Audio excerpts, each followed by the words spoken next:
Hello hi, నేను మీ Telugu trader Shyam. మీ ట్రేడింగ్లో success అయినంత వరకు నా సపోర్ట్ మీకు ఎప్పుడు ఉంటుంది. సో ఈరోజు కంప్లీట్గా ఈ వీక్ వచ్చేసి చాలా ఇంపార్టెంట్. ఏదర్ వార్ కండిషన్సే కావచ్చు అండ్ పెద్ద పెద్ద కంపెనీస్ రిజల్ట్స్ సీజన్ కూడా, లైక్ రీసెంట్గా మనకి ఇన్ఫోసిస్ కావచ్చు అండ్ హెచ్డిఎఫ్సి కూడా రిజల్ట్స్ ఉన్నాయి. సో ఇవన్నిటి పరంగా మనకి మార్కెట్ ఎలా ఉండబోతుంది అండ్ ఈ వీక్లో కూడా ఇంజెక్షన్ క్యాండిల్స్ అంటే 20 to 200, 30 to 300 లాంటి క్యాండిల్స్ కూడా చాలా చూసాము. లాస్ట్ వీక్ మిడ్ నిఫ్టీ సెన్సెక్స్లో అయినట్టే ఈ వీక్ ఏకంగా నిఫ్టీలో అయ్యింది. సో అలాంటి మెచ్యూర్డ్ నిఫ్టీలో కూడా 20 రూపీస్ ఆప్షన్ 230కి అండ్ 30 రూపీస్ ఆప్షన్ 300 రూపీస్కి ఈ రేంజ్లో వెళ్ళడానికి కూడా మనం చూస్తున్నాము. సో ఎవరైతే రీసెంట్గా ఆప్షన్ సెల్లింగ్ లోకి స్టార్ట్ అయ్యారో వితౌట్ నోయింగ్ బేసిక్స్ అయితే కనుక ఇలాంటి స్టాప్ లాస్ పెట్టాలి అండ్ ఏ ఆప్షన్ ఎప్పుడు సెల్ చేయాలి అలాంటి డీటెయిల్స్ కనుక ఖచ్చితంగా చాలా వరకు లాస్ అయ్యే ఛాన్సెస్ అయితే ఉన్నాయి. సో బీ కేర్ఫుల్, ఇమీడియట్ గా స్టాప్ లాస్ అయితే పెట్టుకోండి ఆర్ సెల్లింగ్ చేసేటప్పుడు కంపల్సరీగా హెడ్జ్ అయితే పెట్టుకోండి. మొన్నటి వరకు కూడా మనకి ఓవర్ నైట్ ఆప్షన్ సెల్లింగ్ మాత్రమే రిస్కీగా ఉండేది, ఎందుకంటే నైట్ ఏదైనా న్యూస్ రావచ్చు ఎదర్ పాజిటివ్ ఆర్ నెగిటివ్ అనేసి. కానీ ఇప్పుడు ఈవెన్ ఇంట్రాడేలో కూడా ఇలాంటి క్యాండిల్స్ రావడం అనేది చాలా స్కేరీ కండిషన్. అండ్ బయ్యర్స్ కి అయితే మాత్రం పండగ. ఎందుకు పండగ అంటే లైక్ రీసెంట్ గా మనం చెప్పుకున్నటువంటి ఎక్స్పైరీ స్ట్రాటజీ కావచ్చు, ఇలాంటి లైక్ బుల్లెట్ ట్రైన్ స్ట్రాటజీ కావచ్చు అండ్ ఎక్స్పైరీ స్ట్రాటజీస్ మన దాంట్లో 3 to 4 స్ట్రాటజీస్ ఉన్నాయి. ఇవన్నీ కూడా ఈ కైండ్ ఆఫ్ కండిషన్స్ని అంటే 20 to 200, 30 to 300 వెళ్ళే ఆప్షన్స్ని పట్టుకోవడం అనేది చాలా వరకు ఈ స్ట్రాటజీస్ వల్ల పాసిబుల్ అయితే అవుతుంది. బట్ ఓన్లీ ఒకటే ఏంటంటే మనం ఎంత ఫాస్ట్గా ఎంట్రీ ఎగ్జిట్ తీసుకున్నాం స్కాల్పర్స్ లాగా అనేది చాలా ఇంపార్టెంట్. సో వీడియోలోకి వెళ్ళే ముందు లైక్ బటన్ అయితే స్మాష్ చేయడం మర్చిపోద్దు. So let's get into the video. So నిఫ్టీలో చూసుకుంటే కనుక లైక్ ఈ ఛానల్ నుంచి వెళ్ళిపోతున్నాను అని చెప్పేసిన తర్వాత మళ్ళీ ఫేక్ బ్రేక్అవుట్ లేదు, నేను మళ్ళీ ఛానల్లోనే ఉంటాను అనేసి 21,790 దగ్గర మనకి సపోర్ట్ తీసుకుని పైకి వెళ్ళడానికి చూడొచ్చు. అండ్ మంచి సాలిడ్ గ్రీన్ క్యాండిల్ అయితే వచ్చింది. అలాగే బ్యాంక్ నిఫ్టీలో డైలీలో చూసుకున్నా సరే సేమ్ కండిషన్, ఇక్కడ మనకి సపోర్ట్ ఏరియా అయితే ఉంది. ఓకే, అండ్ ఇక్కడ మనం గమనించాల్సిన ఇంకొక విషయం ఏంటంటే హెచ్డిఎఫ్సి రిజల్ట్స్ గురించి. సో హెచ్డిఎఫ్సి ఏడిఆర్ అయితే +1.67లో అయితే మనకి ట్రేడ్ అయితే అవుతుంది. 2.91% అయితే అప్ అయితే అయ్యింది ఇది. So which is a good sign actually. So results impact ఎలా ఉంటుంది అనేది చూడాలి అంటే కనుక మండే మార్కెట్ ఓపెన్ అయ్యేంత వరకు అయితే మనం వెయిట్ చేయాలి. సో మనకి ఇక్కడైతే కనుక మంచి జోన్లో ఏదైతే ఉందో ఇక్కడ సపోర్ట్ అయితే తీసుకుంది. అండ్ ఈ ఏరియాలో సపోర్ట్ తీసుకున్నటువంటి పెద్ద క్యాండిల్స్ లాగానే సేమ్ ఇలాగే వచ్చింది. ఆల్మోస్ట్ 500 పాయింట్స్ అయితే అప్ అయితే అయ్యింది. మనం BTST సిఈ ఇచ్చినామో కూడా లైక్ మార్నింగ్ ఏదైతే వార్ అప్డేట్స్ వల్ల వచ్చిందో సో ఆ టైంలో గ్యాప్ డౌన్ అవడం, స్టాప్ లాస్ కొట్టడం అయితే జరిగింది. బట్ 500 పాయింట్స్ అయితే మంచిగా అప్ సైడ్ అయితే ఇచ్చింది. ఒకసారి స్మాలర్ టైం ఫ్రేమ్లోకి వెళ్ళిపోదాం. ఫస్ట్ అయితే నిఫ్టీ చూసేద్దాం. సో నిఫ్టీలో చూసుకుంటే కనుక మనకి నిన్న గ్యాప్ డౌన్ అవడం 21,700లో అండ్ ఫస్ట్ క్యాండిల్ క్లియర్ గా మనకి బ్రేక్అవుట్ అయితే ఇచ్చింది. అండ్ ఇక్కడ ఎంట్రీ తీసుకుంటే స్టాప్ లాస్ ఇక్కడ పెట్టుకుంటే కనుక మంచిగా మనకి ఫస్ట్ టార్గెట్ అలాగే సెకండ్ చాలా ప్రీవియస్ గా స్వింగ్ ఏదైతే హై ఉన్నాయో 2 హైస్ ఉన్నాయో ఆ 2 కూడా మంచి టార్గెట్స్ అయితే ఇచ్చింది. అండ్ మనం అనుకున్నట్టు కూడా మనం ఎప్పుడు చెప్తూ ఉంటాము లైక్ గ్యాప్ డౌన్ అయినప్పుడు ఫస్ట్ 5 minutes క్యాండిల్ చాలా ఇంపార్టెంట్. దీన్ని ఫాలో అప్ లో బ్రేక్ అవుతే కనుక అప్పుడు మాత్రమే షార్టింగ్ వెళ్ళండి. లేకపోతే ఇక్కడ ప్రైస్ యాక్షన్ చూసుకుని మనం అప్ సైడ్ వెళ్ళడమా లేకపోతే కన్సల్టేషన్ అయిన తర్వాత జనరల్గా ఏంటంటే ఎప్పుడైనా సరే ఒక గ్యాప్ డౌన్ వచ్చినప్పుడు లైక్ ఒక కన్సల్టేషన్ అవుతుంది. ఓకే, ఈ కండిషన్లోంచి తర్వాత either down side or up side ఇది ఒక condition. Or else gap down అయినప్పుడు హ్యూజ్ గ్యాప్ డౌన్ అయినప్పుడు ఇమీడియట్గా ఫస్ట్ క్యాండిల్ వచ్చేసి 60% ఏదైతే ఉందో ఇక్కడ వరకు రీచ్ అవ్వగానే ఇక్కడ మనకు ఒక బాక్స్ లాగా కన్సల్టేషన్ అవుతుంది. సేమ్ ఇక్కడ కూడా సేమ్ మనం ఒక బాక్స్ కట్టేసుకుంటే ఫ్లాగ్ అండ్ పోల్ ప్యాటర్న్ లాగా వస్తుంది. అండ్ ఇక్కడ నుంచి బ్రేక్అవుట్ అయితే కనుక అప్ సైడ్, అలాగే ఇటు నుంచి బ్రేక్అవుట్ అయితే కనుక మళ్ళీ మనం నెక్స్ట్ సైడ్ అయితే వెళ్ళొచ్చు. సో గ్యాప్ డౌన్ అయింది కదా అని ఇమీడియట్ గా మన షార్టింగ్ అయితే వెళ్లకుండా ఈ ప్యాటర్న్స్ ఫాలో అయితే కనుక మనకి మంచి ప్రాఫిట్స్ అనేవి రావడానికి ఛాన్సెస్ అయితే ఉంటాయి.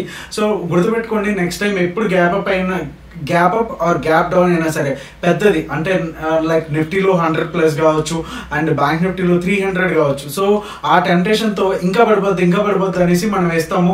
ఇక్కడ పుట్స్ వేసిన వాళ్ళ పరిస్థితి ఏంటో చూడండి, ఎంత పైకి వెళ్ళింది. సో ఇక్కడ పుట్టు వేసినప్పుడు కనీసం మనకి ఎగ్జిట్ కాదు కదా, మినిమం గ్రీన్ కూడా ఫ్యూ సెకండ్స్ కూడా ఉండడానికి కూడా ఛాన్స్ లేదు. వాళ్ళు ఏంటంటే ఈ ఏరియాలో యావరేజ్ చేద్దాం లేకపోతే ఈ ఏరియాలో యావరేజ్ చేద్దాం అనుకుని మొత్తం ఉన్న చిన్న క్యాపిటల్ కూడా పోగొట్టుకోవడం అవుతూ ఉంటుంది. సో బెటర్ ఈ 5 minutes కూడా వెయిట్ చేసి పేషెన్స్గా మార్కెట్ ఏం చెప్తుంది, క్యాండిల్స్ ఏం చెప్తున్నాయని వినండి.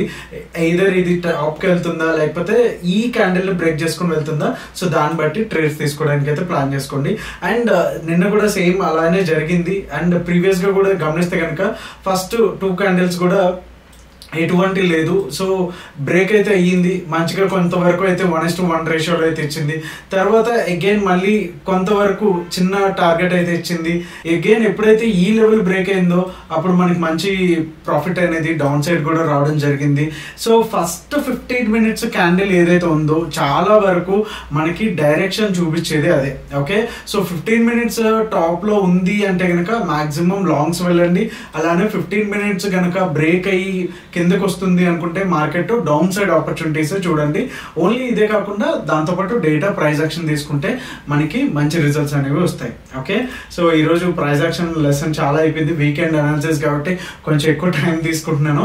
అండ్ అయితే మార్కెట్ అయితే కంటిన్యూగా మంచి అప్సైడ్ స్ట్రెంగ్త్ అయితే చూపించింది. సో 171 దగ్గర మనకైతే రెసిస్టెన్స్ అయితే తీసుకుంది. ఇన్ కేస్ ఒకవేళ గ్యాప్ అప్ అయితే కనుక 22,200 దగ్గర మంచి నెక్స్ట్ లెవెల్లో మనకి రెసిస్టెన్స్ అయితే ఉంది. సో 22,200 పైన మనం బై అయితే ఇనిషియేట్ చేసుకోవచ్చు. సో ఫస్ట్ టార్గెట్ వచ్చేసి 22,244 అంటే 44 పాయింట్స్ వచ్చేసి మనకి ఇక్కడ ఫస్ట్ టార్గెట్ గా కనిపిస్తుంది. అలానే సెకండ్ టార్గెట్ వచ్చేసి 324. ఓకే, ఇక్కడ కొంచెం పెద్ద టార్గెట్ అయితే మనకు కనిపిస్తా ఉంది, ఎందుకంటే ఇక్కడ నుంచి షార్ట్ కవరింగ్ రావడానికి కూడా ఛాన్సెస్ అయితే ఉంది. అలానే థర్డ్ టార్గెట్ వచ్చేసి 22,431 వచ్చేసి మనకి థర్డ్ టార్గెట్ గా కనిపిస్తుంది. అండ్ నో ట్రేడ్ జోన్ వచ్చేసరికి 22,171 అలానే 22,288 కూడా మనకి కంప్లీట్ గా no trade zone. In case ఒకవేళ ఈ హెచ్డిఎఫ్సి వచ్చేసి మనకి నిఫ్టీలో కూడా చాలా వెయిటేజ్ ఉన్న స్టాక్ కాబట్టి ఇన్ కేస్ ఒకవేళ గ్యాప్ డౌన్ అయినా ఇక్కడ 88 లో కనుక ఓపెన్ అయితే కనుక మనకి బౌన్స్ అవడానికి అయితే ఛాన్సెస్ అయితే ఉంటాయి. ఇమీడియట్ గా అయితే ఇక్కడైతే షార్ట్ అయితే చేయొద్దు. అండ్ 22,088 కింద కనుక 15 minutes క్యాండిల్ కన్ఫర్మేషన్ తీసుకుంటే మనం ఇక్కడ గమనించవచ్చు చాలా వరకు సపోర్ట్స్ అయితే మనకి ఈ ఏరియాలో ఉంది. ఇది ఒకసారి, రెండోసారి, మూడోసారి అండ్ 4th టైం కూడా మంచిగా వెళ్ళిన సిచ్యువేషన్స్ అయితే మనం చూడొచ్చు. సో 22,888 దగ్గర కనుక మనకి 15 minutes క్లోజింగ్ బేసిస్ లో ఇస్తే ఫస్ట్ టార్గెట్ వచ్చేసి 21,999 అలానే సెకండ్ టార్గెట్ వచ్చేసి 894, 21,894 అలానే ఫైనల్ టార్గెట్ వచ్చేసి 21,773. వార్ వచ్చినా ఏ రిజల్ట్స్ వచ్చినా సరే మన లెవెల్స్ క్లియర్గా ఉన్నాయంటే నేను ఈ లెవెల్కి వస్తే బై చేస్తాను, ఈ లెవెల్కి వస్తే షార్ట్ చేస్తాను అన్న క్లారిటీ మనకి ఎప్పుడైతే ఉంటుందో సో ఇలాంటి న్యూస్ని మనం అంత వాల్యూ ఇవ్వాల్సిన పని అయితే లేదు. And data and price action ఏం చెప్తుందో అదే. ఒకవేళ మీరు ప్రైస్ యాక్షన్లో బేసిక్స్ తెలియవు అండ్ క్లియర్ కట్గా ఒక పద్ధతిగా ఒక సిస్టమేటిక్ వేలో నేర్చుకోవాలి అనుకుంటే కనుక మన ప్రైస్ యాక్షన్ కోర్స్ అయితే మీకు ఎంతగానో యూజ్ అవుతుంది. అండ్ పర్ మంత్ 1000 కూడా కాదు, 1000 బిలోనే వస్తుంది. మన యాప్ డౌన్లోడ్ చేసుకొని దాంట్లో చూడండి. దాంట్లోనే బేసిక్ క్యాండిల్ స్టిక్స్ ఏం చూడాలి, దాని సైకాలజీ ఏంటి, పలానా క్యాండిల్స్ వచ్చినప్పుడు మనం ఏం చేయాలి, ఏ ప్యాటర్న్స్ని ఎక్కువ మనం ఫాలో అవ్వాలి, డేటా పాయింట్స్ ఏవి పట్టుకోవాలి అండ్ హిస్టారికల్ డేటా చార్ట్స్ని ఎలా చూడాలి అండ్ ఇలాంటివన్నీ కూడా క్లియర్గా మీకు ఏబిసిడి నుంచి. If you don't know ABCD of price action also that's a best. ఎందుకంటే మనం వైట్ పేపర్ మీద రాసుకునేటప్పుడే క్లియర్గా ఇది రూల్స్ అని ఫాలో అయ్యి అది వెళ్తున్నాం అనుకోండి, కరెక్ట్గా రిజల్ట్స్ అనేవి అవే ఫాలో అవుతాయి. ఓకే, సో బ్యాంక్ నిఫ్టీకి వచ్చేసరికి ఎగ్జాక్ట్గా ఇక్కడైతే మనకి సపోర్ట్ అయితే తీసుకుంది అండ్ మళ్ళీ మనకి అగైన్ ఛానల్లోకి అయితే వచ్చేసింది. సో ఇక్కడకి వచ్చేసరికి మనకి నెక్స్ట్ లెవెల్ ఏదైతే ఈ హై ఉందో 47,750, సో ఈ లెవెల్ కూడా మనకి క్లోజింగ్ బేసిస్ లో కూర్చుంది అనుకుంటే కనుక మనం కమింగ్ అప్ డేస్ లో 48,500, 49,000 కూడా మనం ఇలా చూడడానికి అయితే ఛాన్సెస్ అయితే ఉన్నాయి. అండ్ అగైన్ రేపు కనుక గ్యాప్ డౌన్ అయ్యి ఈ లెవెల్ కూడా లేదు అనుకుంటే కనుక కొంతవరకు ఇక్కడ మనకి కన్సల్టేషన్ అవడానికి వీక్ కూడా ఉంటుంది. సో ఆప్షన్ సెల్లర్స్ ఎవరైతే ఉన్నారో దీన్ని బట్టి ఈ ఏదైతే నిన్నటి క్లోజింగ్ క్యాండిల్ హై అండ్ లో కూడా ఇంపార్టెంట్ లెవెల్, ఇది చాలా పెద్ద రేంజ్. సో దీనికి ఫాలోఅప్ వచ్చిందా హెచ్డిఎఫ్సి మీద కంప్లీట్గా డిపెండ్ అయ్యి అయితే ఉందని చెప్పొచ్చు. At the same time HDFC results బాగుండి మార్కెట్కి నచ్చింది, అది పాజిటివ్గా వెళ్తుంది. But at the same time war ఇంకొంచెం ఏమైనా బ్యాడ్ సిచ్యువేషన్స్ ఏమైనా టర్న్ అయ్యాయంటే కనుక సో ఆ టైంలో న్యూట్రల్గా ఉండడానికి అవకాశం అయితే ఉంటుంది. ఓకే, సో ఒకసారి లోయర్ టైం ఫ్రేమ్లోకి వెళ్ళిపోదాం. So bank Nifty 15 minutes time ఫ్రేమ్లో ఉన్నాము. మనకి నో ట్రేడింగ్ జోన్ వచ్చేసి 47,720, అలానే 47,500. సో ఇన్ కేస్ మనం అనుకున్న కండిషన్స్ బట్టి ఇక్కడ గ్యాప్ డౌన్లో ఓపెన్ అయితే కనుక 500 దగ్గర బౌన్స్ అవ్వడానికి అయితే ఛాన్సెస్ అయితే ఉన్నాయి. అలానే 721 దగ్గర ఉంటే కనుక ఒక సెల్ ఆఫ్ కూడా రావడానికి ఛాన్సెస్ అయితే ఉన్నాయి. సో అందుకని ఈ లెవెల్లో కొంతవరకు అన్సర్టనిటీ ఉంటుంది కాబట్టి దయచేసి ఈ లెవెల్స్ని అవాయిడ్ అయితే చేసేసేయండి. ఇంకా బై సైడ్ వెళ్ళాలి అనుకున్నప్పుడు 47,721 అంటే 9:30 వరకు కూడా రిజల్ట్స్ కానీ ఈ కండిషన్స్ బట్టి ఈ లెవెల్ కనుక కూర్చుంది అనుకుంటే కనుక మనకి ఫస్ట్ టార్గెట్ వచ్చేసి 47,898, of course 47,900, and next target వచ్చేసి 48,075, అలానే ఫైనల్ టార్గెట్ వచ్చేసి 48,272 అయితే ఉంటాయి. అండ్ ఒకవేళ ఇన్ కేస్ 500 కింద కనుక మనకి క్యాండిల్ కూర్చుంది, కన్ఫర్మేషన్ ఇచ్చింది అనుకుంటే కనుక డెఫినెట్గా మనకి 47,300 వచ్చేసి ఫస్ట్ టార్గెట్, అలానే సెకండ్ టార్గెట్ వచ్చేసి 47,020గా ఉంటుంది. అలానే థర్డ్ టార్గెట్ వచ్చేసి 46,748గా మనకి ఇక్కడ అయితే ఉంటుంది. సో రేపు అయితే కొంతవరకు కన్సల్టేషన్ తీసుకుని డెఫినెట్గా నెక్స్ట్ మూవ్ ఏదైతే ఉందో ఫర్దర్ మూవ్ వెళ్ళడానికి అయితే ఛాన్సెస్ అయితే ఉన్నాయి. సో ఈ 2 లెవెల్స్ వచ్చేసి చాలా ఇంపార్టెంట్. సో దాన్ని బట్టి రేపు మనం ట్రేడ్స్ అనేవి ప్లాన్ చేసుకుందాం. ఒకసారి ఓఏ డేటా ఒకసారి చూసేద్దాం. ఓఏ డేటా వెళ్ళిపోయే ముందు ఒకసారి హెచ్డిఎఫ్సి బ్యాంక్ ఎలా ఉంది అనేది ఒకసారి చూద్దాం. సో హెచ్డిఎఫ్సి బ్యాంక్ వచ్చేసి ఒక ఛానల్లో అయితే మనకి రన్ అవుతా అయితే ఉంది. Okay, so next W pattern ఏదైతే ఉందో, సో ఇక్కడ నుంచి డబ్ల్యూ ప్యాటర్న్ ఏదైతే ఉందో ఇది కనుక బ్రేక్ అవుతే next either gap up or gap down అయితే అవ్వచ్చు. సో ఇన్ కేస్ ఒకవేళ గ్యాప్ అప్ అయ్యి 1550లో కనుక ఓపెన్ అయ్యింది అనుకుంటే కనుక డెఫినెట్గా ఇక్కడ నుంచి కూడా కొంతవరకు ప్రాఫిట్ బుకింగ్ కానీ రెసిస్టెన్స్ కానీ ఇక్కడ ఫీల్ అయ్యే ఛాన్సెస్ అయితే ఉన్నాయి 1550 దగ్గర. ఇన్ కేస్ ఒకవేళ గ్యాప్ డౌన్ అయ్యింది అనుకుంటే కనుక 1520 ఆర్ ఎల్స్ 1500లో మంచి సపోర్ట్స్ అయితే ఉన్నాయి. సో 1500 కింద బ్రేక్ అయితే కనుక కొంతవరకు మళ్ళీ 1480 ఈ లెవెల్స్ని అయితే మనం చెక్ చేయడానికి అయితే ఛాన్సెస్ అయితే ఉన్నాయి. సో ఈ ట్రెండ్ లైన్ కూడా బ్రేక్ అయితే కనుక హ్యూజ్ సెల్ ఆఫ్ అనేది హెచ్డిఎఫ్సిలో మనం చూడడానికి అయితే ఛాన్సెస్ ఉంటుంది. అలానే 1550 పైన కూడా మనకి 15 minutes క్యాండిల్ కనుక కూర్చుంది అనుకుంటే, సో ఇన్ కేస్ ఒకవేళ గ్యాప్ అప్ అయ్యి 1550లో కూర్చుంటే కనుక డెఫినెట్గా మనకి 1570 అండ్ 1590 ఏవైతే రౌండ్ లెవెల్స్ ఉన్నాయో అవి అయితే చూడడానికి అయితే ఛాన్సెస్ అయితే ఉన్నాయి.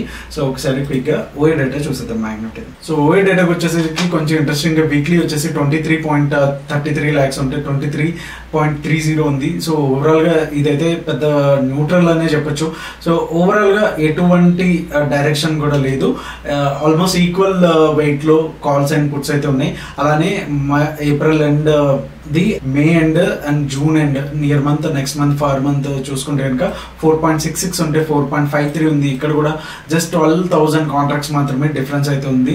సో ఓవరాల్గా ఇక్కడైతే మనకి న్యూట్రల్ అయితే సజెస్ట్ చేస్తుంది. సో మనకి తెలిసిందే ఏదైతే వార్ కండిషన్స్ ఇలా టెన్షన్స్ వాతావరణం ఉందో ఇలాంటి టైంలో చాలా వరకు మనకి న్యూట్రల్ కండిషన్స్ ఉంటాయి. And price action and data బట్టి అయితే మనం అయితే వెళ్ళిపోవచ్చు.